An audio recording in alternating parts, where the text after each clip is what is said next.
So I'm working on developing ways to treat fetuses with congenital disorders while they're still in the womb.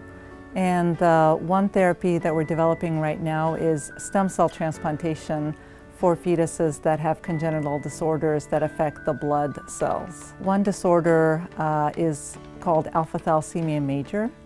And when fetuses have this disorder, it's carried by, they inherit it from both of their parents.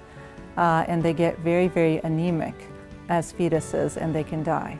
The idea that we have is to transplant stem cells into these fetuses so that they can survive to birth and not need a bone marrow transplant after birth. We're in the research phase. We've just applied to the FDA for permission to do a phase 1 clinical trial.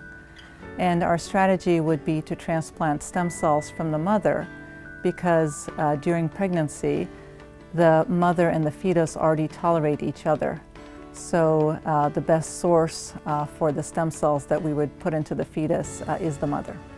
Alpha Thalassemia Major can be fatal to fetuses if they don't get blood transfusions before birth. And in lots of cases, the only way to survive to birth is to get a transfusion of red cells. So in our clinical trial, we would be transplanting stem cells from the mother at the same time as the red blood cell transfusion, so that way it minimizes any additional risk of the procedure to the fetus. I've been working on this almost 10 years, and it was really a eureka moment when we discovered in animal models that the fetus can tolerate cells that are derived from the mother. And it really led us to study trafficking of cells between the mother and the fetus and pregnancy tolerance in general. What we found is that if we put in cells that are derived from somebody else, actually cells from the mother travel into the fetus to reject the transplant that we've done into the fetus.